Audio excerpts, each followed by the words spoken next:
studiyada olan o tip yəni təlimlər yox. Bu belə şeylər zaten tantra ilə öyrənmək olmaz, tantra öyrənmək olmur. Tantra üçün xüsusi ustadlar var.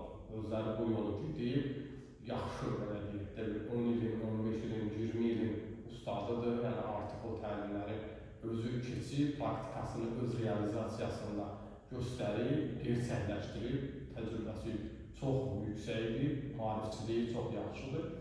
Belə bir ustad olmalıdır.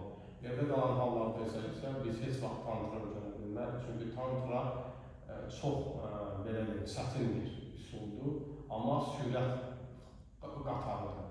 Yəni sən bu qatara mindinsə, mütləq aydınlanacaqsan, amma sən yoldan dönmək istəsən, bu qatar tərsinə çevrilə bilər. Bu sənin həyatın üçün böyük fəlakətdir.